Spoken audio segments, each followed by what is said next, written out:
tengan a la mano su cuaderno para poder tomar apunte de la explicación de la clase.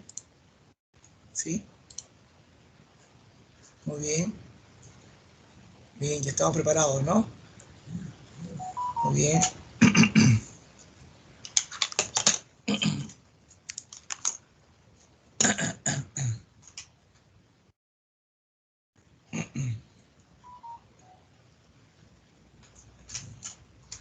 Buenos días. ¿Qué tal? ¿Cómo está? Buenos días. Buenos días.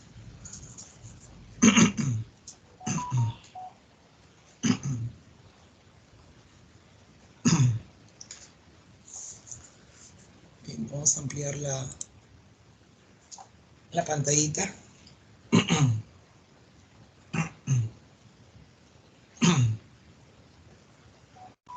Buenos días. Saludando a los chicos.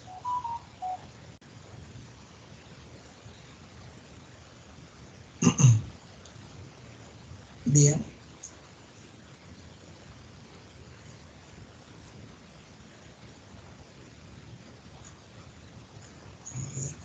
A ver.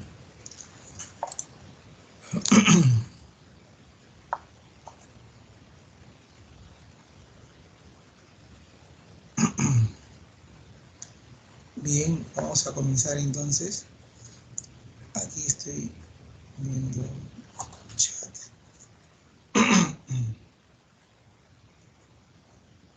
A ver.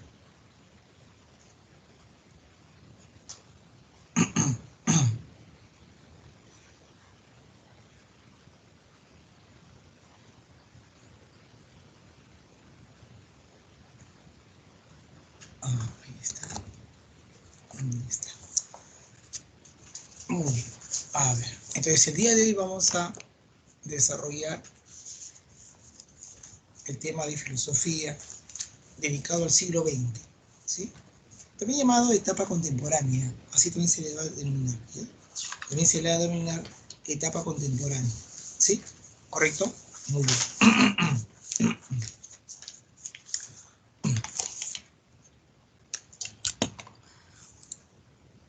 Aquí tenemos etapa contemporánea o del siglo XX de la historia de la filosofía occidental, ¿sí?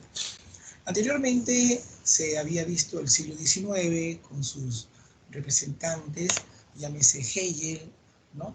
Llámese el señor Marx y Engels, Augusto Comte y el señor Friedrich Nietzsche, ¿no es cierto? Muy bien.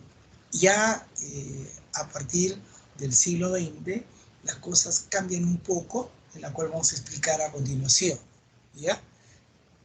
Bien. Vamos a ver el existencialismo y Heidegger, la filosofía analítica de Wittgenstein, el neopositivismo o círculo de Viena, el racionalismo crítico y Popper, la filosofía hermenéutica de Gadamer y el postmodernismo y Lyotard. ¿Ya? Estos en sí, los 5 temas que vamos a ver, o 6 temas que vamos a ver, ¿no? Corresponden a esta etapa, ¿no? Del siglo XX. Muy bien. Los objetivos académicos que buscamos en sí se resumen en 2, ¿no? ¿Está bien? Uno de ellos es identificar e interpretar las ideas filosóficas de Heidegger, Wittgenstein, el Círculo de Viena y Popper, ¿sí? Y el segundo objetivo académico que buscamos es explicar las ideas principales de la filosofía de la hermenéutica y el postmodernismo de Lyotard, ¿ya? Eso es lo que en sí buscamos, ¿correcto? ¿Ya? Muy bien, muy bien, muy bien. Muy bien. Entonces, esa es la idea en cuanto a lo que buscamos nosotros, ¿no? Dentro de lo que viene a ser esta filosofía. ¿Ya? Muy bien, muy bien. Muy bien. Entonces, vamos a proseguir acá. Bien. Bien, siguen acá saludando a los chicos. ¿Qué tal, Selene, Katia? ¿Qué tal, Danilo? ¿Qué tal, Michael? Buenos días, buenos días. Bien. Entonces comenzamos con el existencialismo, ¿no? Y el señor Heidegger. ¿Está bien? Veamos este primer punto, ¿no? Que es muy importante, interesante, ¿ya? Que nos va a permitir entendernos, ¿no? Como debe ser, ¿ya? Muy bien. A ver, veamos, ¿no? Vamos, ¿no? De este siglo XX en forma general, ¿no? ¿Cómo así tenemos a bien considerar este siglo XX? ¿Cómo así podemos entender este siglo XX? ¿Sí? ¿Correcto? Entonces vamos a hablar de ellos, ¿no? De la siguiente forma, ¿no? De entre los precursores, ¿no? De este inicio del siglo XX, ¿no? Tenemos a bien hablar propiamente del existencialismo, ¿sí? En este existencialismo vamos a tener en cuenta, ¿no? Al filósofo Daniel Soren Kierkegaard, ¿no? Y a nuestro conocido Friedrich Nietzsche, ¿sí? Ellos son precursores, ¿ya? Precursores, ¿correcto? Soren Kierkegaard era un danés, ¿ya? Que en el siglo XIX él había considerado, siendo un hombre angustiado, ¿no? Un hombre que en sí era una persona bien identificada con sus propios entendimientos y confusiones, ¿no? Soren Kierkegaard decía que a él no le interesaba lo que era la muerte, sino mi muerte. A él no le interesaba lo que era en sí el amor, sino mi amor. Él hablaba en un plano singular, en un plano único, individual, del cual era una vivencia inmediata, subjetiva en él. Friedrich Nietzsche, ¿no? Como bien tú también lo conoces, él en sí determinaba la voluntad del poder y que es el hombre dirigido por sus instintos, también tiene una cabida dentro de su entendimiento y que no solamente él es una parte racional, una parte lógica, también es una parte irracional, una parte biológica, instintiva, del cual se debe de considerarlo también, ¿no? Y él habla de la voluntad del poder, ¿no? Donde muchas veces la cultura de la cual hemos recibido a bien todo lo que son las enseñanzas, estas niegan, estas dejan de lado esta parte instintiva y biológica, ¿no? Esto hace que asumamos valores que en sí contradigan la misma existencia humana, ¿no? Más bien, él apeló al superhombre, o el alemán al Übermensch, donde a través de sus propios valores, él va a crear, ¿no? Formas de vivir, de existir, y que al mismo tiempo es un hombre que en sí ama la vida y ama la libertad, ¿no? Entonces, en esa singularidad humana, ¿no? Se resume esta propuesta precursora, tanto de Soren Kierkegaard como el señor Nietzsche, ¿ya?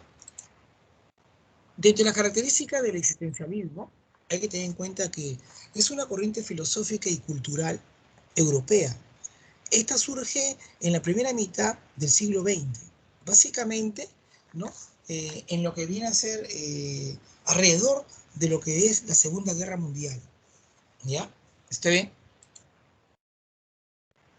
Se sustenta en la crisis cultural y política de la sociedad europea que entró en crisis de valores en el hombre, ¿ya? ¿Correcto? ¿No? Muerte, desolación, esa guerra, ¿no? Que mató a millones y millones de personas. ¿Está bien? ¿Correcto? Eso convulsionó en sí lo que viene a ser el hombre en cuanto a su existencia en este mundo, en cuanto a qué busca, qué quiere, ¿no? Entonces, de esa perspectiva se vio la crueldad humana, se vio en sí la ambición humana y también se vio, ¿no? La dignidad humana, también se vio la inmolación por otros, ¿no es cierto? El amor a una tierra, ¿no? El amor a la verdad, el amor a la esperanza, ¿no? Todo ello en sí generó pues un movimiento bastante fuerte en los cimientos de lo que en sí tuvo a bien, ¿no? En Europa con sus valores entonces, ¿ya? El otro punto importante es que el existencialismo ya hace pues una crítica frontal y rechazo a las filosofías que son consideradas filosofías esencialistas y universalistas, ¿ya?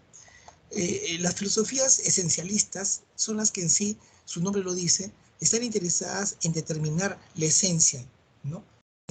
buscan solamente la esencia, ¿no? Y eso quita a bien el sentido de libertad en el hombre, ¿no? ¿Está bien? Por ejemplo, buscar como única verdad a la idea, según Platón, ¿no es cierto? ¿Está claro? Ejemplo, ¿no? Buscar como única fuente del saber dentro del racionalismo a la razón, ¿no? O sea, estas filosofías esencialistas, ¿no? En sí apartan al hombre de su propio interés en sí mismo, ¿no? Kierkegaard decía que cuando, solo Kierkegaard, que hemos hablado, ¿no? Cuando el ser humano en sí desea saber tantas cosas, ¿no? Desea saber N cosas, las leyes físicas, desea saber en sí los fenómenos naturales, etcétera, cada vez que esté interesado en todo ello, lo aleja de sí mismo, porque todo su interés, toda su necesidad de saber, lo dedica a aquello que no es. Y cada vez que está en esa búsqueda de esa esencia, lo aleja de lo que en sí él es. Mientras más sabe, más se aleja de sí mismo, lo aparta de él, ¿no? Y entonces niega lo que él es en su libertad propia, como es todo ser humano, ¿ya? Y también rechaza la filosofía universalista. ¿Por qué? Porque las filosofías universalistas, como son tesis totalizadoras, ¿ya? Quieren entender todo de un solo golpe. Todo, todo, todo, todo, todo, todo.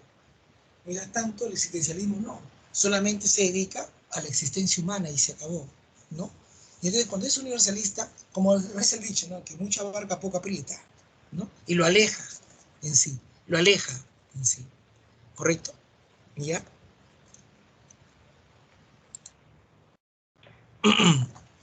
Ahora, más bien la otra característica del existencialismo, ¿no? Está en considerar lo siguiente, ¿no? Ellos entienden, ¿no? Y ahí está, que la existencia en sí es algo concreto, es algo singular y algo subjetivo del hombre. O sea, la existencia es concreta, la existencia es singular, la existencia es subjetiva. Por lo tanto, el hombre tiene esa singularidad, el hombre tiene eso que es concreto, el hombre tiene en sí, en su subjetividad, ese mundo. Por lo tanto, se valora eso, ¿no? Cada quien es quien y cada quien es todo un mundo. Cada quien es una experiencia. Cada quien, por ser singular, lo hace único. Y eso hay que tenerlo muy en cuenta. ¿Está bien? ¿Correcto? A veces nos estremece, ¿no? Con esto del COVID, nos estremece, ¿no? Cuando noticias, tanto contagiados han subido, ¿no? O cuántos fallecidos el día de hoy, nos habla de cifras, de cifras, de cifras, de cifras, de cifras. ¿Acaso nos hemos puesto en el estado doliente de aquel que estaba enfermo? ¿Acaso nos hemos puesto en el estado doliente de esa familia desesperada en querer ayudar y salvar a su familiar? ¿Nos hemos puesto en ese sentido metidos ahí? ¿No? Esas situaciones, eso es estremecedor. Solamente damos cifras y cifras y cifras y cifras. El ser humano no es un número, el ser humano no es un código. El ser humano es algo tan importante en su singularidad, porque es un ser que ama, es un ser que siente, es un ser que tiene esperanza. De eso nos olvidamos. Y solamente hablamos de la enfermedad y no hablamos del enfermo que está sufriendo. Esos detalles ellos valoran mucho. ¿Sí? ¿Está bien? Otra propuesta que valoran es al hombre concreto, real, como proyecto, como realidad inacabable. ¿Ya? ¿Correcto? Ese es el hombre concreto, ¿no? ¿Está bien? No hablamos del hombre como un término universal, ¿no? Hombre. No, hablamos de Pepe, que es hombre. Hablamos de María, que es hombre. Hablamos de Miguel, que es hombre. Hablamos de Rosa, que es hombre. Se valora a la persona. Entonces, cuando uno está en un lugar, te presentan a alguien, no es darle la mano y decir, ah, hola, bueno, no se la mano, ¿no? Puñetito, ¿no? O codito, ¿no? No es que, no. Es un hombre contigo en la cual seguramente nunca más lo vas a ver.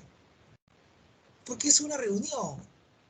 Pues aprovecha ese momento y ubícate y dale un valor, porque dándole un valor a él, te das el valor tú. Pero a veces jugamos a ser Dios, o a veces jugamos a ser que sabemos mucho, o a veces jugamos a la irresponsabilidad. Hay que ubicarnos. Somos seres únicos, somos irrepetibles en esta especie, que jamás se va a dar en todo el universo, jamás de los jamases. Tú eres irrepetible. No habrá un ser como tú jamás. Entonces valóralo, apréciate, cuídate y cuida a otros. ¿Mm? Otro aspecto que valore es la libertad humana. La libertad humana, en el pensar, en el sentir, en el desear, en el cual se espera que si la vida es tan apreciable, te cuidarás en cuanto a ella, y cuidándote tú en tu vida, cuidarás a otro de su vida. Eso es un rebote esperado y tan natural como que hoy día a esta hora estamos y más tarde a otra hora estamos. Entonces esa libertad implica la capacidad de decidir y elegir hacer algo por uno donde prime en sí el cuidado de la vida. ¿Mm? ¿Ya? Este existencialismo influye pues en la literatura, influye en la política, influye en las artes, ¿sí? ¿Correcto? ¿Ya? ¿Está bien? Es ahí donde a través del tiempo se va hacer una efervescencia, esos son los años 40, 50, y ya comienza, ¿no? En el plano de la literatura misma, en el plano de la política en sí, en el plano de las artes, comienza, ¿no?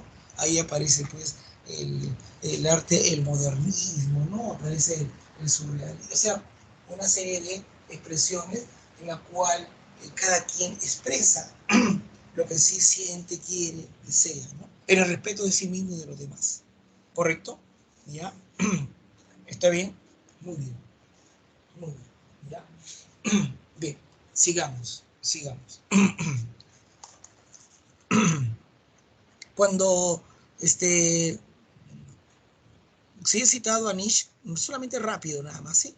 Esto es inmenso. Hay una pregunta por ahí que te dice si Hitler fue influenciado por Nietzsche, ¿no? Dentro de lo que en sí viene a ser esta filosofía de la voluntad del poder de Nietzsche, se entiende que cuando Hitler escribe Mein Kampf, o sea, Mi lucha, ¿sí? Él tuvo a bien una influencia muy fuerte acerca de Nietzsche, ¿ya? Pero no es que Nietzsche quiso decirle a Hitler, oye, que en el futuro léeme por favor, ¿no?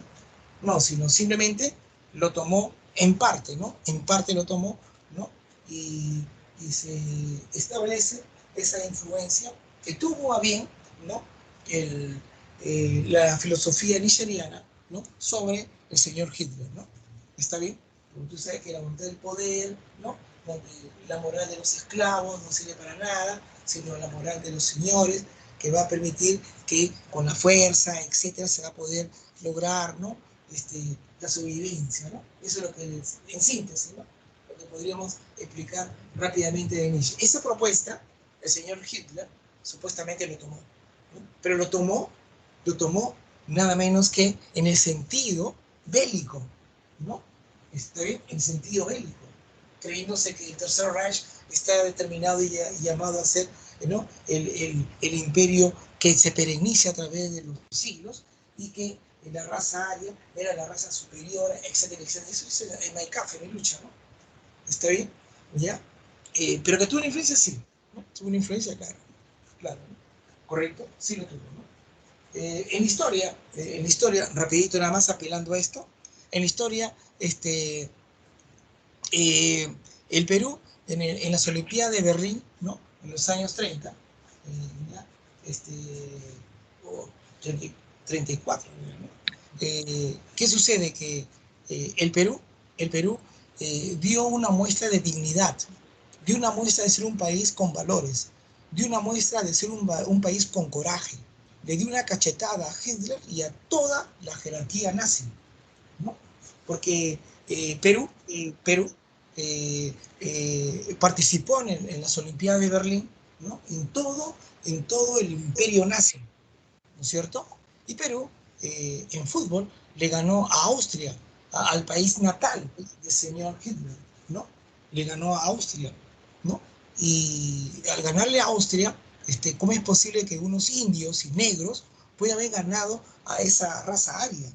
¿No es cierto? Encima con tres goles anulados, ¿no? Le gana a Austria 4-2, a Finlandia 7-3, ¿no? Entonces, Perú tranquilamente debería de pasar a la siguiente fase en las Olimpiadas, ¿correcto?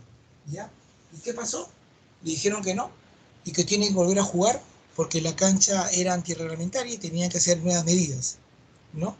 El Perú pudo haber jugado de nuevo, pudo haberlo hecho, ¿correcto?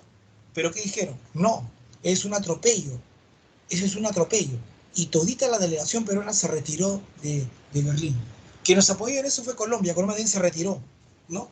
Eso indicaba de cómo se tenía dignidad en esa época, ¿no?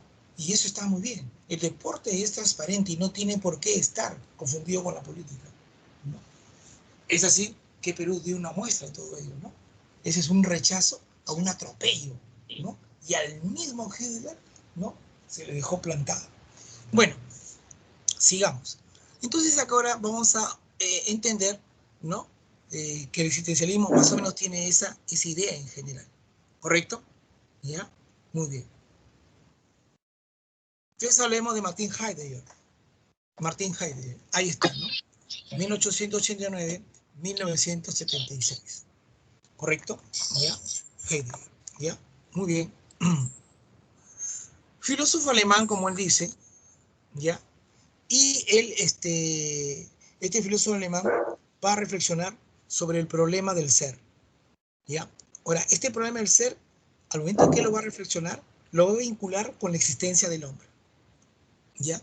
A ver, tú sabes muy bien que el padre de la ontología es el filósofo presocrático Parménides, ¿correcto? Parménides, donde Parménides determina y dice que el principio existente es el ser, ¿no? El ser, ¿no? ¿Y qué es el ser? Posteriormente Aristóteles decía que el ser, ¿no?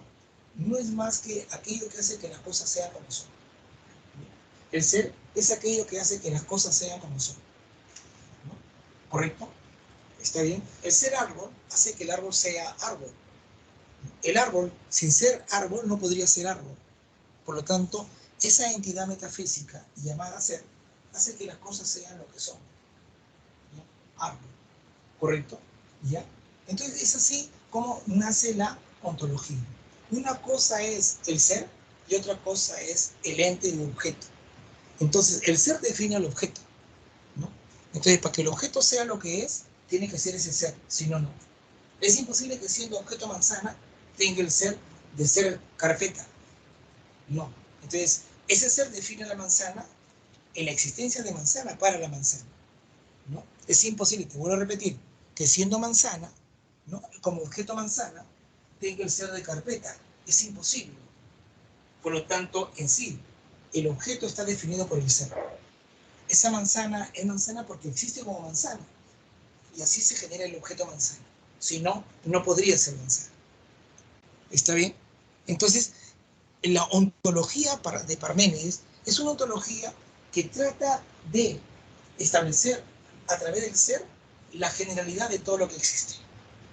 ¿Está bien? ¿Correcto? La carpeta es carpeta, la manzana es manzana, la estrella es estrella, el hombre es hombre. Entonces, yo sé que la estrella, el hombre, la carpeta y la manzana son distintos, ¿no es cierto? Cada quien es quién, como objeto. Pero todos ellos tienen algo en común, existen como tal. Existen como tal. Porque si no tuviera el principio de existencia, no existieran como tal. A pesar que son distintos en su entidad y como objeto. Pero en el principio de existencia, todos tienen lo mismo, existen como tal. ¿Correcto? Eso decía Parménides. ¿Me entiendes? Eso decía Parménides. Él se ocupaba solo en el ser y que el ser define todo. ¿Está bien? ¿Ya? Bien. El señor Heidegger establece que el ser solo él lo va a entender, lo va a reflexionar solo cuando lo vincule con la existencia del hombre. Solo cuando lo vincule con la existencia del hombre. ¿Entendiste? O sea, él no puede hablar de la manzana, de la carpeta. No. Él habla del ser solo vinculado al hombre. Ser hombre. Ahí está. Ahí está. ¿Me entendiste? Por eso él recobra el término ser, pero no como Parménides, sino lo determina una ubicuidad en el hombre mismo. Lo ubica en el hombre. ¿Está bien? Entonces, el problema de ser está vinculado ¿a quién? A la existencia del hombre. ¿Está claro? ¿Ya? Él solamente hablará del ser vinculado a la existencia del hombre. No más. ¿Está bien? No más. ¿Correcto? ¿Está claro? Muy bien. El hombre como existente, ¿no? El hombre como existente. ¿Ya?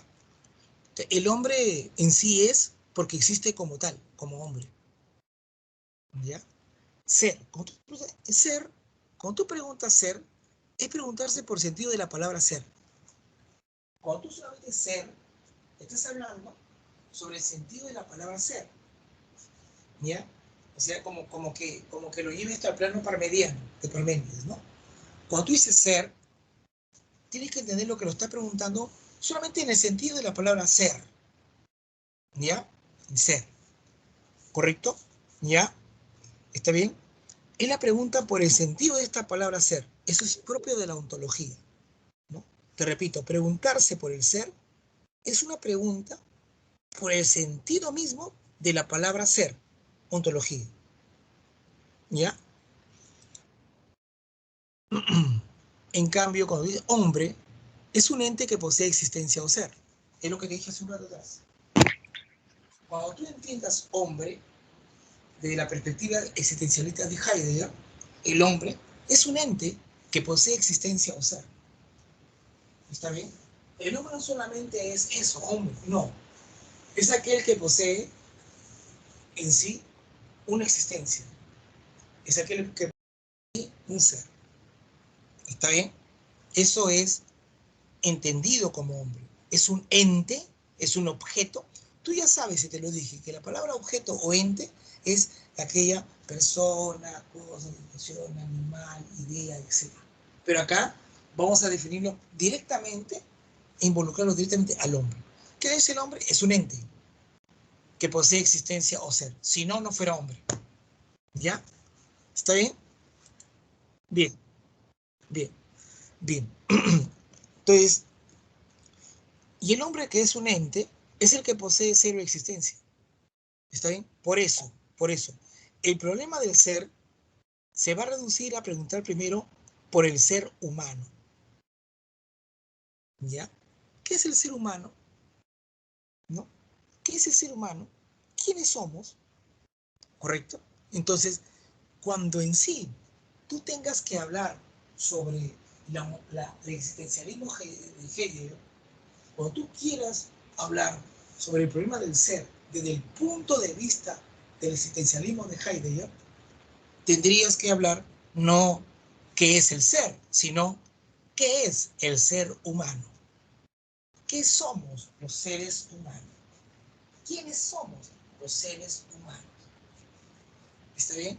No es hablar del ser, no es hablar de esa entidad metafísica ser, sino es hablar del hombre concreto, el hombre. ¿Qué es el hombre? Ahí estás hablando tú de la existencia. Ahí estás hablando tú de la existencia. ¿Ya? Entonces, el problema del ser se va a resumir en un problema humano. ¿Ya? ¿Está bien? ¿Correcto? ¿Ya? Ahora, ese ser del hombre, esa existencia del hombre, de ahora en adelante, él le llamó ser ahí o estar ahí. ¿No? El ser ahí o estar ahí. Ser como hombre, estar como hombre. ¿Sí?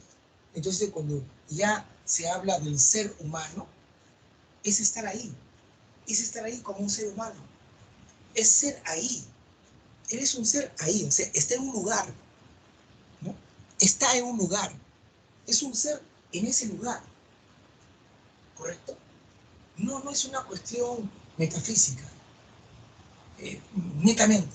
sino que el hombre como hombre, ya siendo hombre, él en sí ya es, por lo tanto, es un ser ahí, ¿no?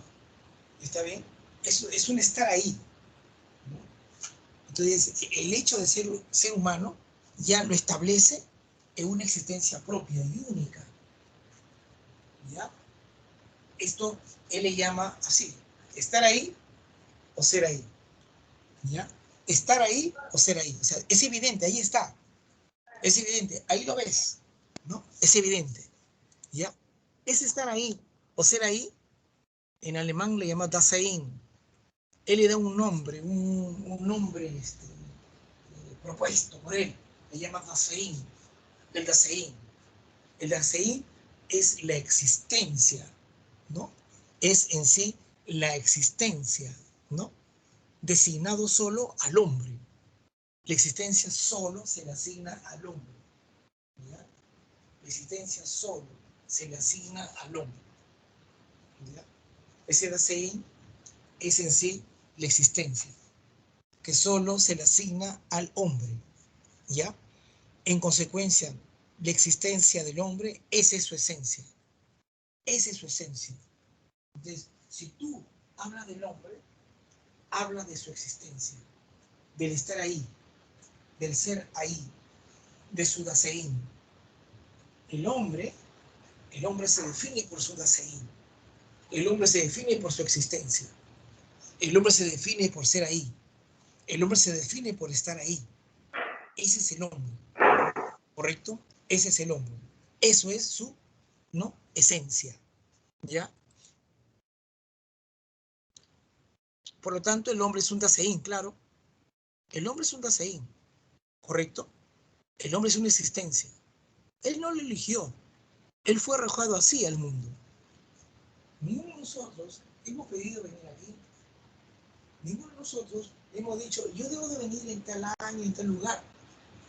Nadie eligió estar acá. Hemos sido arrojados a este mundo. ¡Ah, miércoles! ¡Ah, ¡pum! ¿No? Eso no lo hemos elegido. ¿No te das cuenta que siempre vemos de aquí para adelante y no vemos de aquí para atrás? ¿No? Antes de estar acá, ¿dónde estaba? Antes de estar acá, ¿qué era? Nadie eligió estar acá.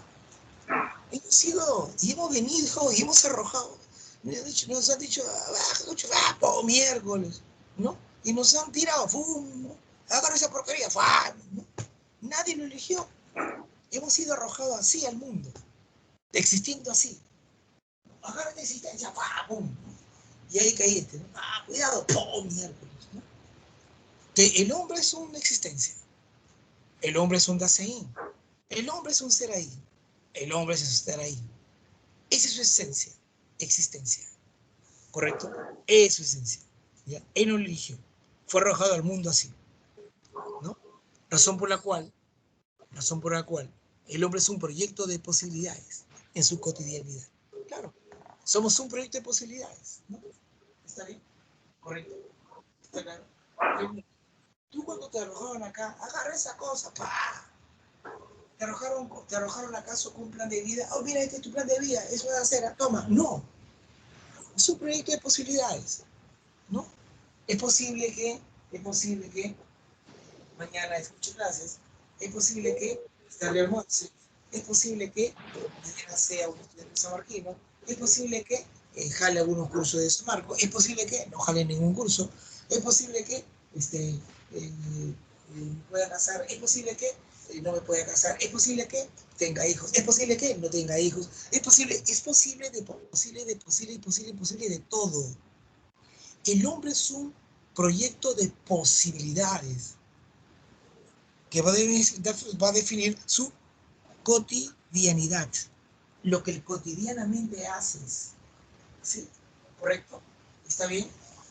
Ya. Por lo tanto, es un devenir de cada quien. Cada quien transita y camina y se encausa en esta vida. Cada quien camina por donde mejor le parezca. Como decía José Antonio Machado, caminante se hace camino al andar. ¿Correcto? Nadie está determinado a seguir una línea.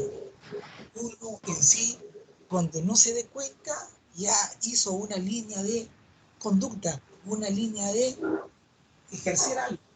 Y así va caminando en el mundo. Somos en sí un proyecto de infinitas posibilidades, que esto está determinando nuestra cotidianidad del día a día. ¿Está bien? El hombre, por su libertad, se hace a sí mismo. ¿Sí? El hombre, la libertad del hombre, ¿no? Es porque el hombre se hace a sí mismo y es distinto a las cosas. ¿Está bien? ¿Correcto? Si hemos venido de mamá y papá, que son seres humanos, que son hombres, no es que en sí yo defina mi existencia como hombre porque vengo de ellos. No, no, no. Se define su libertad. ¿Por qué? Porque él se hace a sí mismo. Tú te estás haciendo a ti mismo. Tú te estás haciendo a ti mismo. Día a día lo que haces. Dentro del sinfín de proyectos y posibilidades que tú tienes, tú te estás haciendo día a día. Te vas creciendo, te vas formando. Eres un individuo que te vas moldeando en afán de tus experiencias, en afán de tus metas, en el modo como tú piensas, en el modo como tú actúas, en el modo como tú quieres. Te estás haciendo y te estás moldeando en tu singularidad, en tu individualidad. Eso eres tú, ¿no? Te estás haciendo a ti mismo. Tú eres muy diferente de las cosas. Tú eres muy diferente. Las cosas no existen. Las cosas están ya hechas. En cambio, el hombre se hace. El hombre se va haciendo día a día. Se hace de cosas que posiblemente sean gratos para él en ese momento. Y que posiblemente dejen de ser gratos para él en ese momento. ¿Me entiendes? Uno se hace a sí mismo. ¡Qué bonita clase! Las cosas sí. están. Ahora, ¿qué me vas a decir? ¿Está bien? Eso hay que tener en consideración. ¿Ya? Ahora, si el hombre se hace a sí mismo y es distinto a las cosas, ¿no? Tenemos que darnos cuenta de esto, ¿ya? Que las cosas solo son. Las cosas no existen. ¿Está bien? Te repito que las cosas solo son. ¿Ya? Las cosas solo son. Las cosas no existen. ¿Ya? La mesa es mesa, dice él. La manzana es manzana, dice él. ¿Correcto? ¿Está claro? La manzana es nada más, pero no existe. O sea, la manzana no tiene conciencia que es manzana. El gato no tiene conciencia que es gato. ¿Me entiendes? El árbol no sabe que está viviendo como árbol. Solamente se muestra como un árbol. Y la pregunta es, ¿y quién es aquel que sabe, entre comillas, sabe qué es lo que es hombre? ¿Por qué el hombre le llama árbol al árbol? ¿Por qué le dice que el oso es oso? ¿Por qué dice que eso es injusto? ¿O por qué dice que esto es correcto? ¿Por qué? Porque el hombre es el único que tiene conciencia. Y la conciencia hace que se dé cuenta de su existencia. Aquello que no tiene conciencia simplemente no se da cuenta de su propia existencia. ¿Está bien? ¿Correcto? ¿Ya? Por eso es que las cosas solo son, no existen. ¿Ya? Cuando estas cosas, cualquier cosa, llega a la conciencia del hombre, ¿no? ¿Ya? Cuando las cosas son, pero yo sé que no existen, es el hombre que las hace existir. ¿Cómo se profesor? Al hacerlas presentes en su conciencia. Cuando estas cosas, ¿no? Llegan a su conciencia, esas cosas ahí ya toman otro rango. Ahí ya existen.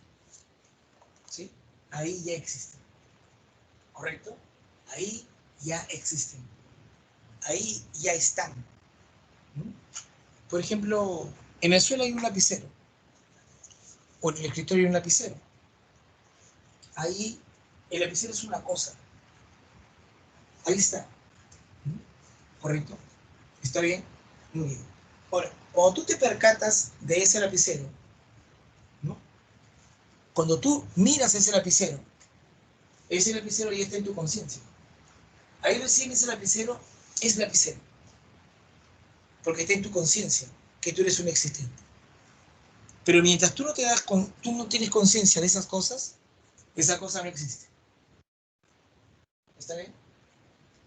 Algo así como decir, ojo que no ven, corazón que no siente. ¿No? ¿Correcto? Objetos que tienen la conciencia no existen, sería así. ¿No? Y si está en la conciencia, sí existen. ¿Está bien? ¿Ya?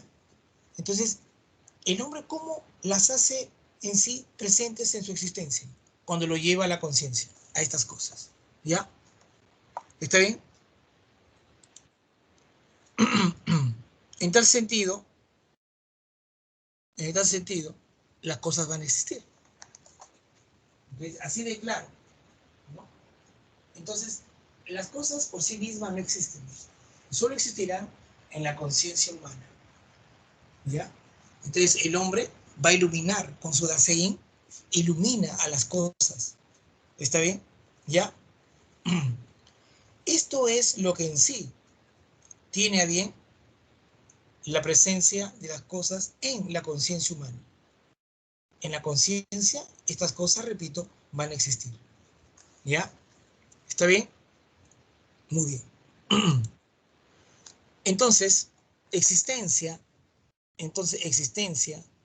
¿no? En sí es Dasein. Dasein es el hombre. El hombre es libertad. Y esto implica conciencia. Todos ellos son sinónimos. Existencia, Dasein, hombre, libertad, conciencia. ¿Ya? ¿Está bien? ¿Correcto? Muy bien. ¿Implica todo esto? Que va a ser igual a decir estar en el mundo. Estar en el mundo. Entonces, el hombre, con un ser ahí, el hombre, con su estar ahí, el hombre, con su Dasein, el hombre, con su existencia, el hombre, con su libertad, el hombre, con su conciencia, va a estar en ese mundo. ¿Sí? Va a estar en ese mundo. ¿Correcto? ¿Está bien? Va a estar en ese mundo. ¿Ya? Como un existente, obviamente. Como un existente. ¿Ya? Ahora, ahora, también, entonces, como redundando todo esto, ¿no? Señaló que el hombre en sí va a ser un Dasein. Esto implica, va a estar en el mundo. Entonces, estar en el mundo implica que él va a conquistar ese mundo. No va a ser prisionero de este mundo. Él va a iluminar este mundo, ¿correcto? Y no va a ser uno más de este mundo. Él va a ser ese protagonista del mundo. Ese hombre va a ser ese mundo. Ese hombre va a construir ese mundo, ¿correcto? ¿Ya? Entonces, ese hombre, que será una persona, en su caminar, un día se puede disfrazar de obrero, un día se puede disfrazar de abogado, un día se puede disfrazar de estudiante, un día se puede disfrazar de delincuente. Ese hombre eligió todo ello. Ese hombre tuvo la libertad para hacer eso. Ese hombre encuentra una forma de existir siendo lo que te mencioné. Y así va a ser en este mundo. Es un ser ahí, en ese mundo. Siendo obrero, siendo delincuente, siendo abogado, siendo estudiante. Él lo eligió. Él lo eligió. Así está en el mundo. ¿Será feliz? ¿Eligió no ser feliz? Eso él lo eligió. Es una manera de estar en el mundo. ¿Correcto? ¿Está bien? Y estando en el mundo, este hombre tratará de ser original. Este hombre, estando en el mundo, será bueno. En este mundo, este hombre será creativo, será auténtico, será libre, será agresivo. ¿Correcto? No confundas agresivo con agresor. El agresor es el que hace daño. Agresor es el que te apuñala por la espalda. El agresivo no. Es el que cree que tiene metas y que tiene que alcanzarlo en base a su esfuerzo. Y está ahí día a día perseverando. Ese es agresivo. Agresor no. ¿Correcto? Entonces, así conquistamos el mundo. Somos el mundo. La gente vale por lo que es y no por lo que aparenta ser. La gente no vale porque es médico. La gente no vale porque tengo dinero en el banco. La gente vale porque es auténtico, porque es original, porque es libre, porque es espontáneo, porque es creativo, porque es en sí Una persona transparente, diáfana. La gente vale por lo que es y no por lo que aparenta ser. Porque lo que aparentamos solamente son máscaras. Son máscaras. ¿Correcto? ¿Ya? De tal manera, ¿no? Significa que el hombre no está entre las cosas como que fuera una cosa más, como una facticidad, ¿no? ¿Está bien? ¿Correcto? Más bien él es el que se dirige hacia ellas, hacia las cosas, ¿no? En esa actitud está su trascendencia. En esa actitud está su trascendencia, ¿correcto? Trascender es traspasar hacia arriba. Trascender es traspasar hacia arriba, ¿correcto? ¿Ya? Es ascender, traspasar ascendiendo, ¿correcto? Entonces, cuando dice que el hombre no está en el mundo estando, sino se dirige a ese mundo de las cosas, es que trasciende sobre ellas, va sobre ellas, ilumina sobre ellas, ¿correcto? La pregunta es, ¿por qué Eduardo es un buen médico? ¿Porque estudió mucho? No, porque primero fue una buena persona para poder estudiar mucho. Cuando es al revés, no lo disfruta. Cuando es al revés, está esclavizado. Cuando es al revés, no es libre. En cambio, cuando es persona que finge y toma el rol y se disfraza de médico, si eres una persona feliz, seguro que será un médico feliz. Disfrutará siendo médico, ¿entiendes? Pero si es al revés, si eres un médico que finge ser persona, pobre de él. Posiblemente tendrá muchas cosas, pero pregúntale si se siente realizado. Pregúntale si trasciende. Pregúntale si es feliz. Difícil, muy difícil. Primero hay que ser hombre. Primero hay que tener contacto con nuestro sentir. Contacto con lo que somos, en esencia. Personas, que somos seres débiles, que somos seres que en sí amamos, personas que somos seres que a veces somos infelices, lo que sea. Primero hay que ubicarnos como somos. No somos invulnerables, somos vulnerables. No somos perpetuos, somos imperfectos. Hay que ver desde ese punto de vista así. Y así te apreciarás y apreciarás a otros. Y dejaremos de ser dioses, dejaremos de decidir por otros, ¿no? Y alentaremos la individualidad, alentaremos que en sí cada quien tenga que hacer lo que tenga que hacer sin dañar a nadie. Para eso tenemos que dirigirnos al mundo con nuestra existencia. ¿No te das cuenta que hay personas que, estando a tu lado, te sientes tú bien? Como dicen, hoy tú contigo la paso bacán, compadre, ¿no? No sé, me siento bien. En cambio con otros no. Porque en sí no son creativos. En sí están en el gana-gana, están buscando cómo someter. Es terrible. Y de eso hay un montón. En el Congreso hay un montón. Incluso en el Palacio de Gobierno. Bien. En tal sentido, ¿no? Significa que el hombre no está entre las cosas como una cosa más, como una facticidad más, ¿no? Él se dirige hacia ellas. Esto significa trascendencia. Él sale de su propia conciencia hacia el mundo, que al relacionarse se asume que existe. Él cuida ese mundo, él cuida estas cosas porque le son útiles y así construye su propio mundo, ¿no? De relaciones. Entonces, el hombre va hacia las cosas del mundo, ¿no? Y cuando va hacia las cosas del mundo, va con una actitud de trascendencia. Es decir, la traspasa ascendentemente, relacionándose con ellas, haciendo que estas cosas sean útiles, ¿sí? Que estas cosas en sí le permitan existir correctamente como él desea, ¿no? De esa perspectiva, él va a crear su propio mundo, ¿correcto? Él va a asumir su propio mundo. Él va a entender su propio mundo, ¿correcto? Y eso hará de él que encuentre un camino de autorrealización, ¿ya? ¿Está bien? Así él va a tener a bien sentirse en paz consigo mismo, coincidente consigo mismo, coherente consigo mismo, ¿correcto? ¿Ya? ¿Es importante? Sí, ¿no? Entonces, si tú conoces a alguien, si alguien como tal, caramba, vale por lo que es, ¿no? Ya, bacán, ¿no? ¿Está bien? Sí. ¿Está claro? Sí. Él vale por lo que es, bacán, ¿no? Entonces, interesante, ¿no? Me dicen, oye, te presento un amigo. Ah, hola, ¿qué tal? Tu nombre es Javier. Ah, ya yo soy tal por cual. Ah, qué bien, a veces. Y conversan, oye, mira que el otro, bueno, bacán, ¿no? Oye, ya no hemos, chao, chao. Oye, ¿será tu amigo? Sí, ya, chao, chao. Buena gente el pata. Sí, pata, buena gente. ¿No? Che, que vacilón, ¿no? Sí. Pata bien derecho, se ve que. Sí, pues, mira, él es juez. Él es juez de la Corte Suprema de Piura, de todo lo que es la zona de Grau. Anda, jueces. Oye, no parece, cuñado. Es que te presenté a mi amigo. No te presenté al juez. Él se disfraza de juez. Pero tú te das cuenta cómo es él. Por eso lo buscan. No porque es juez, sino por la forma de ser como es él.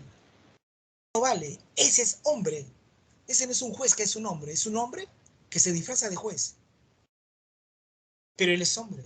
Y pregúntale, ¿te sientes realizado? Realizado y feliz te va a decir. ¿Correcto?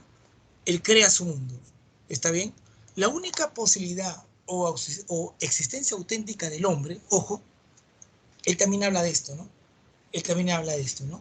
Él señala él, que la única posibilidad auténtica del hombre, nada menos que viene a ser la muerte. La muerte. Es un ser para el humano es un ser para la muerte. La muerte. Esto es su existencia auténtica, ¿ya? Ya que se anticipa a ella, que es la única vía al acceso a la libertad. ¿Ya? ¿Correcto? Lo único que, porque el hombre saca todas las posibilidades. El hombre puede hacer esto, no puede hacer esto, puede hacer lo otro y no puede hacer lo otro, y así, ¿no? Pero lo que nunca va a poder saltar, y la única posibilidad que al final le queda, es la muerte. Es la muerte, ¿no? Es un ser para la muerte, que se anticipa a ella, ¿no?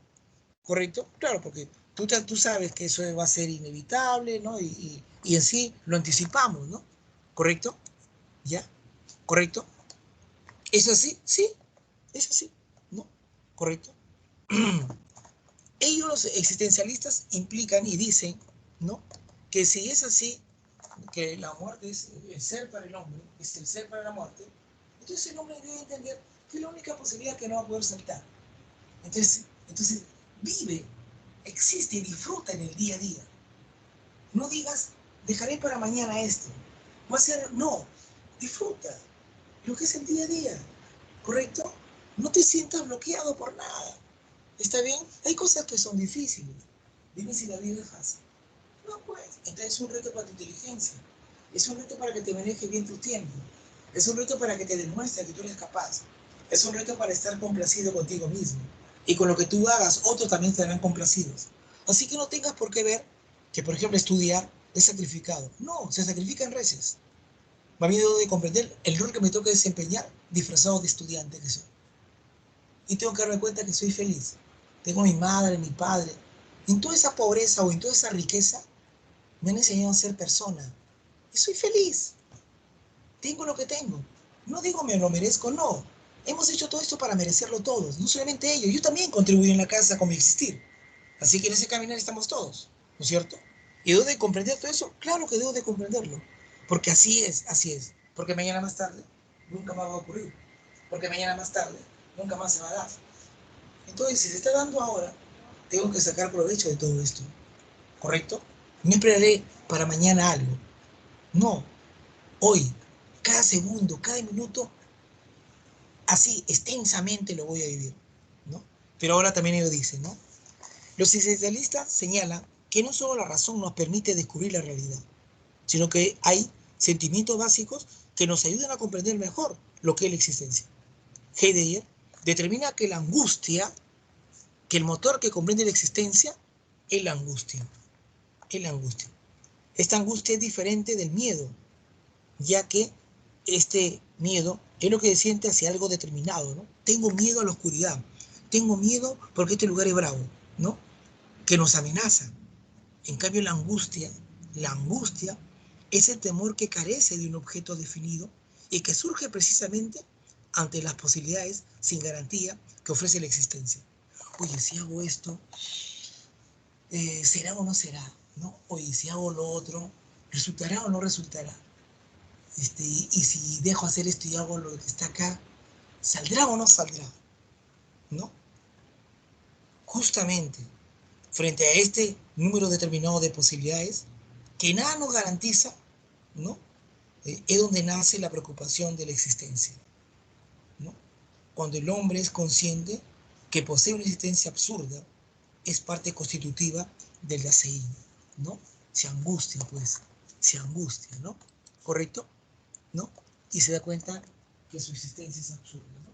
Correcto. Hacemos tantas cosas, dejamos de hacer tantas cosas, nos hace feliz tantas cosas, ¿no?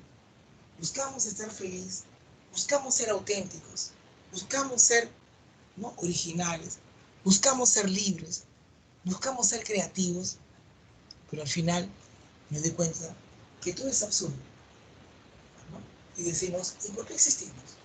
¿Y para qué existimos? ¿Cuál es el objetivo de estar acá?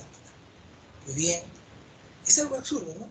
Pero dentro de lo que es ese absurdo, busquemos una razón, es decir, la forma constitutiva de nuestro DACI. Por algo es que estamos acá, por algo es que estamos acá. Entonces hagamos de este algo bueno, algo que experimentemos, algo que nos haga ser lo que somos. Gente trascendente, ¿no? En busca de esa autorrealización. ¿Correcto? ¿Ya? Muy bien. Esto fue el existencialismo de Heidegger.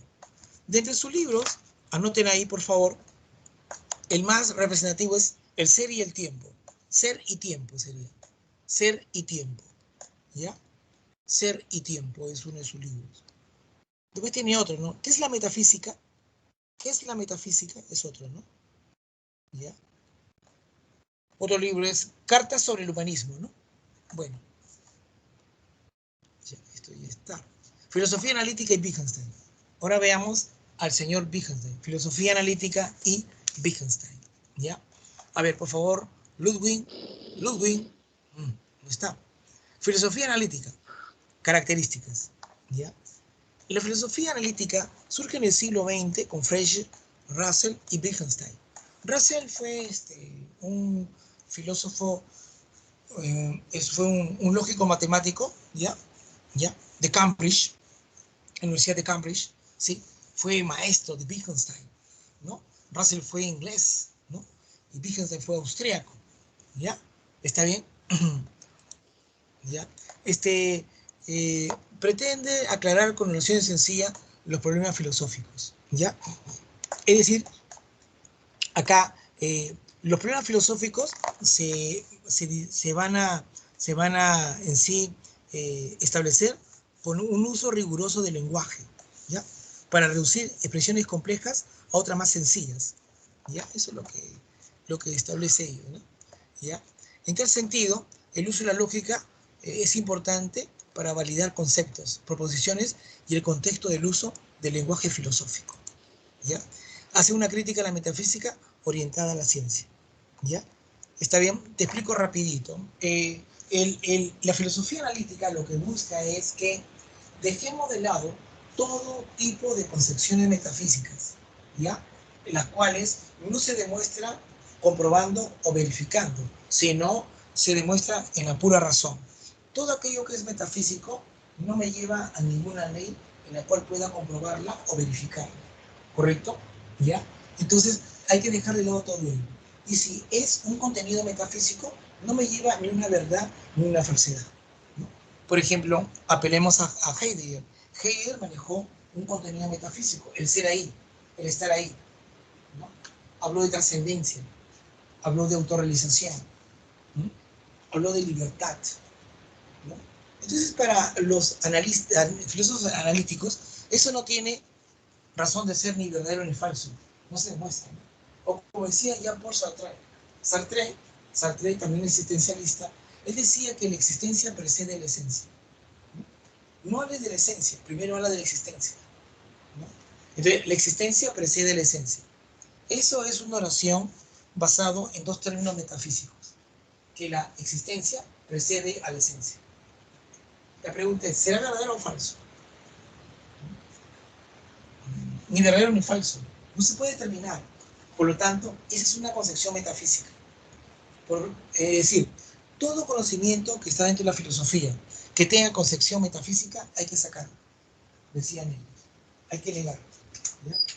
Hay que dejarlo de lado. ¿Correcto? Entonces, el señor Wittgenstein y sus seguidores, ¿qué hicieron? Tranquilamente, ¿no? Sometieron el lenguaje filosófico, ¿no?, a depurarlo con la lógica formal, ¿no? Apelando a la lógica, ¿Por qué? Porque tú sabes que la lógica es la ciencia formal que estudia el razonamiento, ¿no?, a través de premisas para derivar una conclusión. Y que tanto la premisa como la conclusión son proposiciones. Y toda proposición es una noción verdadera o falsa. Es decir, es un enunciado que está metido dentro de lo que viene a ser la función descriptiva, la función veritativa de lo que es, ¿no?, la parte del lenguaje, ¿no? Entonces, si yo digo que la pared es de barro o la pared es de madera, puedo comprobar si es verdadero o falso. ¿Está bien? ¿Está claro? Pero si yo digo que lo absoluto domina el pensamiento humano, eso absoluto es un término metafísico. ¿Será verdadero o falso? No se sabe. El señor Wittgenstein le llama un sinsentido. Entonces, si yo digo que la pared es de barro, yo puedo decir que es un enunciado, voy a ver si es verdadero o falso. Entonces le pongo una variable P. ¿Y P es verdadero o es falso? Pero decir que lo absoluto domina la razón humana, no le puedo poner ni P ni Q porque no sé si es verdadero o falso. Entonces yo lo someto, el lenguaje filosófico, a un lenguaje lógico. Eso hizo la filosofía analítica, ¿no? A toda filosofía le metió nada menos que un lenguaje lógico para determinar si es verdadero o falso. Lo que no era, lo dejaba de lado. Esa es la intención de la filosofía analítica.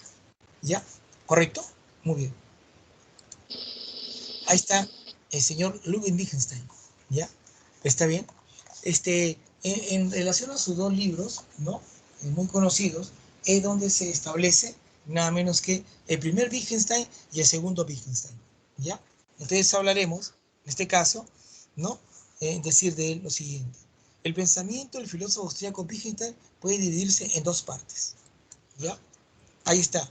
El primer Wittgenstein, ¿no?, en su libro, por su libro, el Tractatus Logicus Philosophicus. Así se llama, ¿no? El Tractatus Logicus Philosophicus. ¿Ya? ¿Ya? No te olvides, que no se te vaya de tu cabecita que él lo que quería era limpiar a la filosofía de conceptos metafísicos, apelando a la lógica, determinando si es verdadero o falso, a través de proposiciones y de razonamientos, ¿correcto? Eso que no se te olvide, ¿ya? Muy bien. Eso es lo que hizo en el Tractatus Logicus Philosophicus, ¿ya? Eso es lo que hizo en el Tractatus Logicus Philosophicus, ¿ya? ¿Correcto? Bien.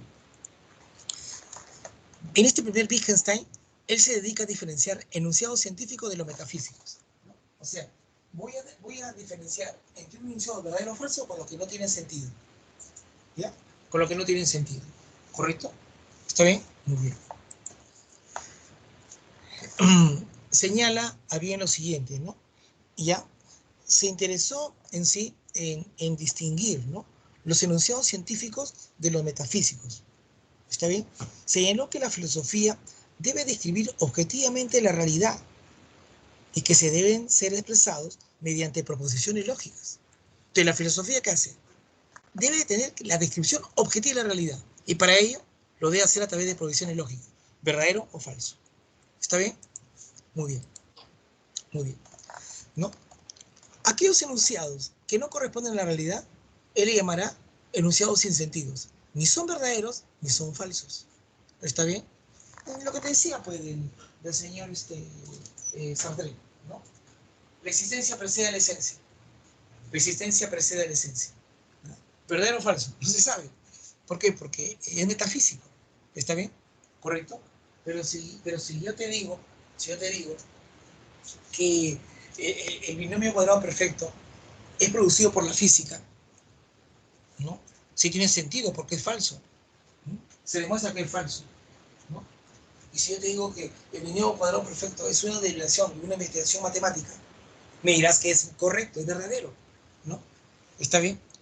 ¿Está claro? ¿No? ¿Tiene sentido? Tiene sentido. Pero si te digo que el binomio cuadrado perfecto es la expresión de la creatividad de los venados, ¿qué está diciendo? ¿Mm? ¿Sería falso? ¿Sí o no? Claro, pues, es falso. ¿Correcto? ¿Está bien? ¿Ya? Pero si yo te digo conceptos metafísicos, por ejemplo, ¿no?, la libertad es la expresión más natural para la vivencia humana. La libertad es un concepto básico, ¿me entiendes?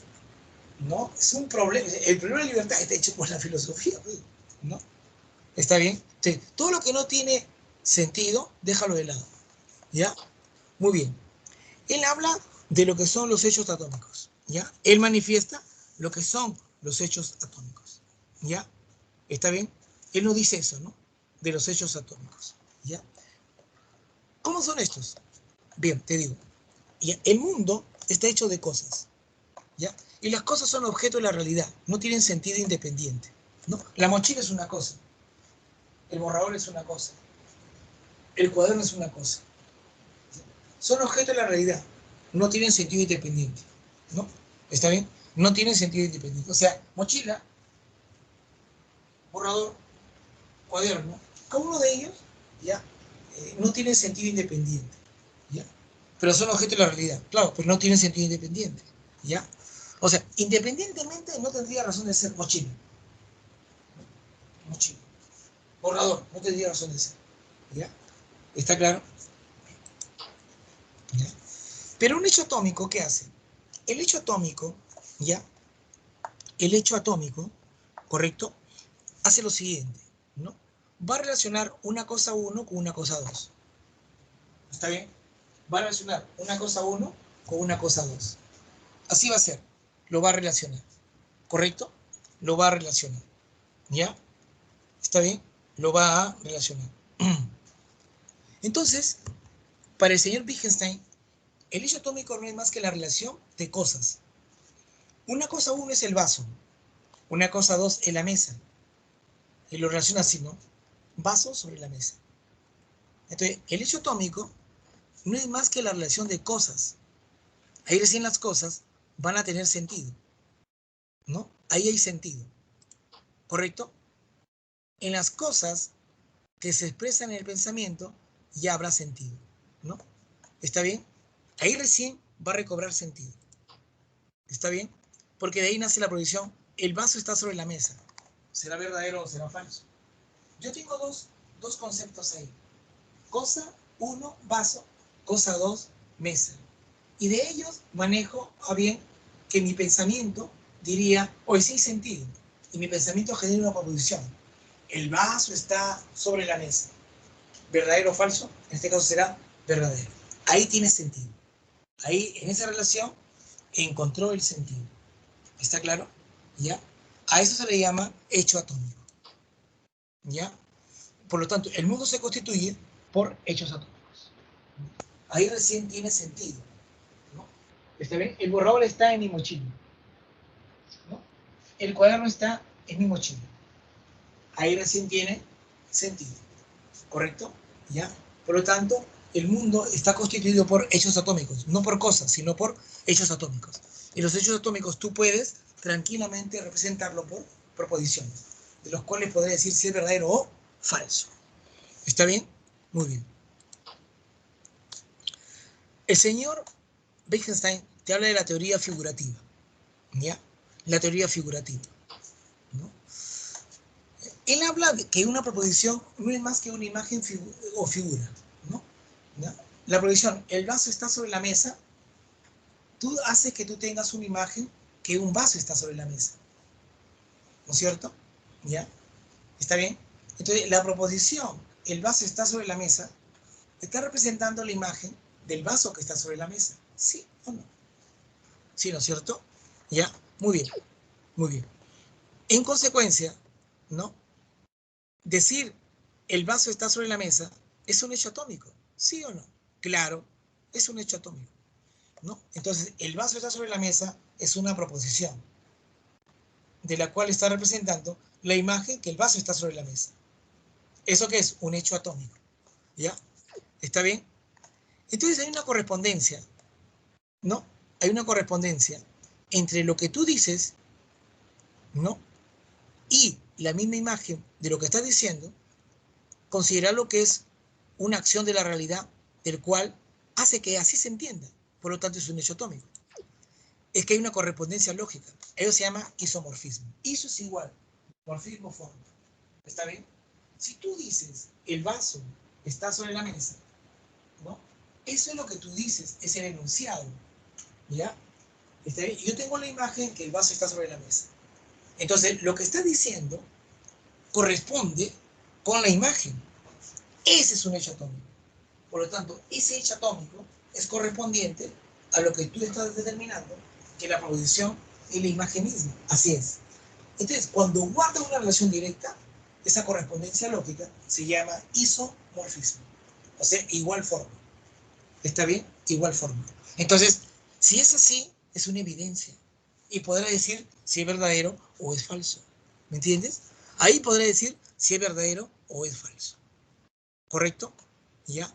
Eso es la importancia que tiene en el primer Wittgenstein. Todo lo llevó a un plano demostrativo desde el punto de vista lógico.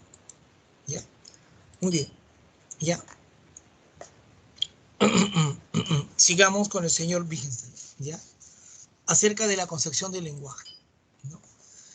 En la concepción del lenguaje, él habla de la descriptiva relacional, ¿no? Que más se conoce como el giro lingüístico, ¿ya? ¿Correcto? ¿Por qué? Porque dice que un hecho está correlacionado con una proposición y tiene sentido, ¿no es cierto?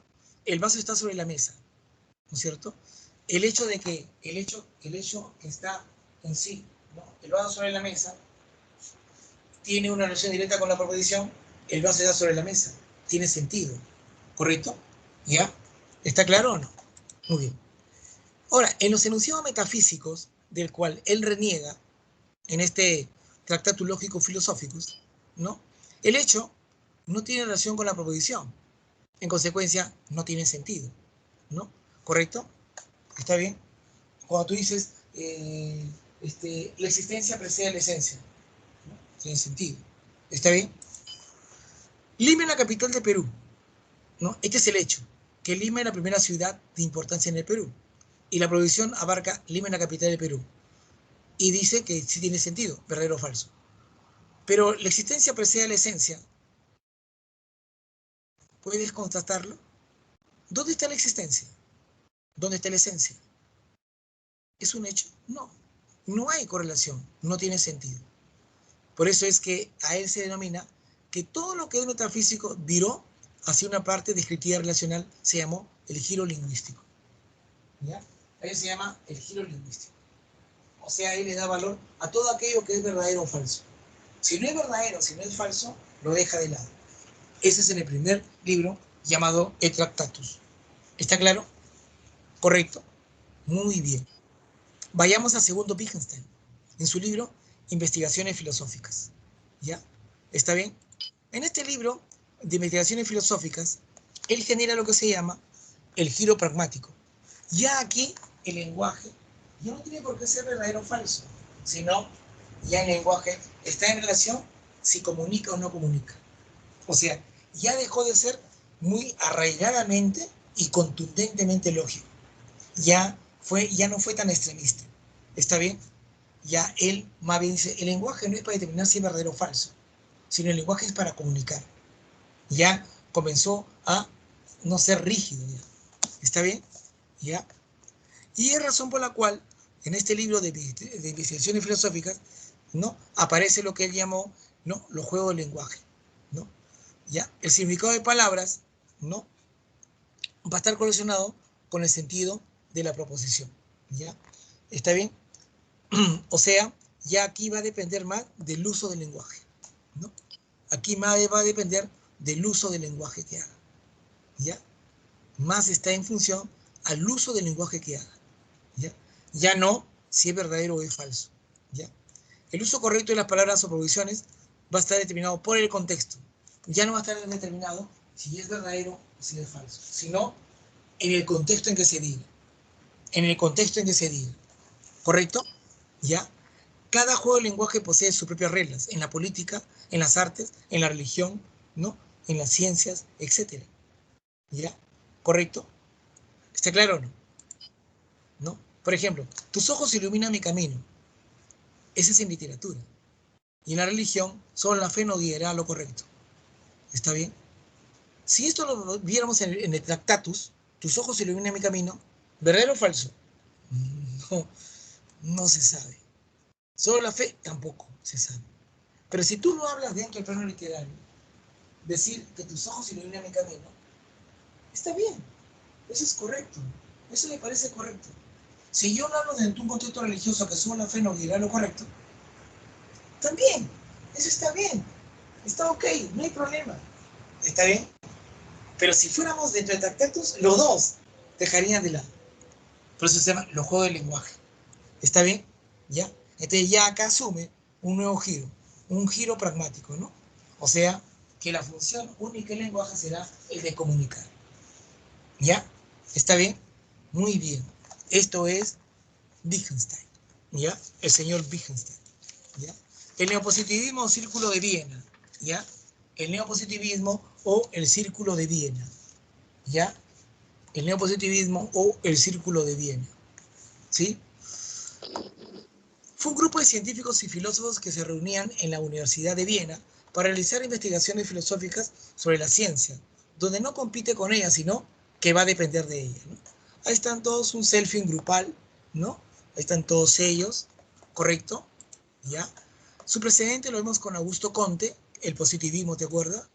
Y el fundador fue el señor Maurice Schlitt, que es el primero que está acá, que lo estoy señalando. ¿Está bien? ¿Ya? Sus figuras, Rudolf Carnap, ¿no? Que está acá, el señor Carnap, ahí está, ¿no? Y Alfred Eyer, que justo ese día estuvo un poco indispuesto y no apareció en el selfie. ¿Correcto? Muy bien. Ahí está. ¿Ya? Muy bien. Rudolf Carnap, incluso, él es el autor de la filosofía del fisicalismo. Anota, fisicalismo. Autor de la filosofía del fisicalismo.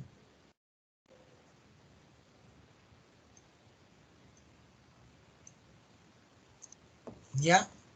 Del fisicalismo. ¿Ya? Este neopositivismo Círculo de Viena asumen una visión de la filosofía como análisis del lenguaje y realizan una crítica a la metafísica. O sea, ellos siguieron el lineamiento del Tractatus Lógico y Filosófico de nuestro amigo Wittgenstein. ¿Ya? El objetivo de la ciencia es encuadrar hechos en leyes. ¿Ya? ¿Está bien? Los hechos se encuadran en la ley, decían ellos. Los hechos se encuadran en leyes. ¿Ya? Los hechos se van a encuadrar en leyes. ¿Ya? Solo hay hechos y leyes. La ontología, que estudia el ser, y la metafísica, que estudia las cosas más allá del mundo físico, carecen de sentido. ¿Ya? ¿Está bien? O sea, ellos reniegan de Heidegger, ellos reniegan de Sartre. ¿Está bien? ¿Ya? Ellos reniegan de todo tipo de filosofía que es metafísica. ¿Ya? Y generan un criterio de demarcación, ¿no? Y dicen que una proyección es científica si tiene significado, o sea, si es verdadero o es falso. ¿Ya? ¿Está bien? Ellos dicen, una prohibición tiene significado como se puede demostrar si es verdadera o es falsa. ¿Está bien? ¿No te das cuenta que esto tiene todo un seguimiento del tractato lógico y filosófico del señor Wittgenstein? Claro que sí. ¿Ya? Al criterio de marcación se le conoce como principio de verificación. Todos lo querían verificar si es verdadero o falso, verdadero o falso, verdadero o falso, verdadero o falso. Esa era su intención, verificar si. ¿Ya? ¿Está bien? La base del método científico es el método de inducción, siendo válido, ¿no? A través de observaciones, pero que se hace esa observación amplia, ¿ya? ¿Está bien? Pero bueno, a lo que voy y a lo que vamos, ¿ya? En ese sentido, ¿no? En ese sentido, este positivismo posteriormente va a perder el piso, ¿ya? Va a perder el piso, ¿correcto? ¿Por qué, profesor? Porque, bueno, ya te dije el fisicalismo de Carnap, ¿no? ¿Por qué? Porque cuando el señor Wittgenstein, ¿no? Asume su segundo libro con el giro pragmático, ¿no? Que lo que vale más es el contexto donde es enunciado una proposición. Entonces, ya no es que sea verdadero o falso, sino según el contexto donde se dice esta situación. ¿Correcto? Es distinto, ¿no? Por lo tanto, ellos pierden piso cuando Wittgenstein no deja de lado al Tractatus y apela a las investigaciones filosóficas. Entonces le quitó el piso, ¿no? Y entonces ahí quedó el neopositivismo. ¿Ya? Muy bien. El razonamiento crítico y Popper. Popper fue austriaco, ¿no?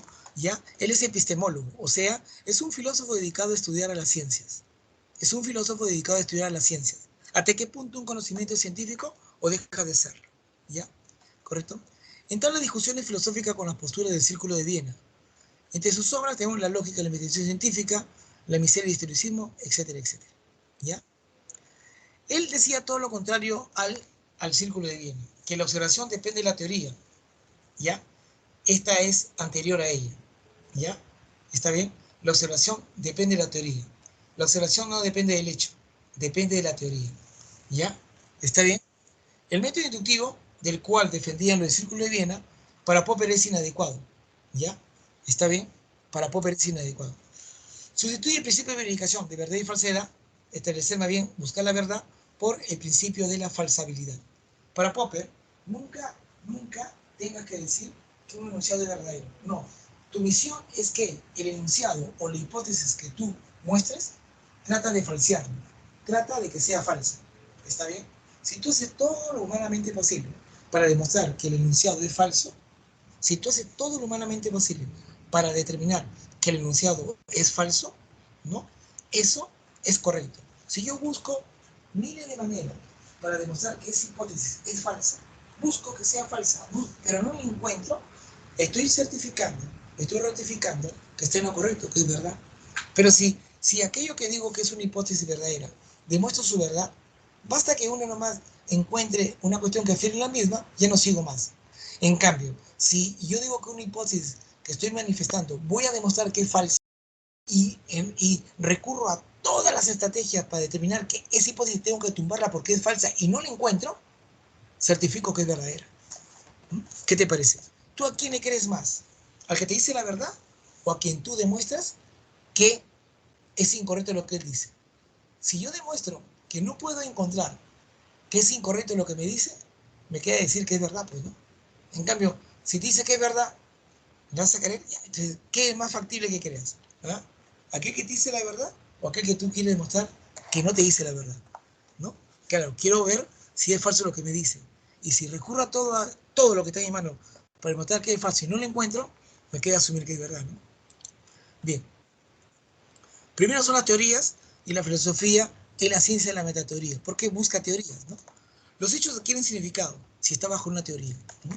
O sea, los hechos en sí no nacen de la observación, sino nacen de la teoría.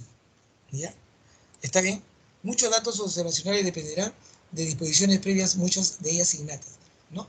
O sea, muchas veces mi percepción, ¿no?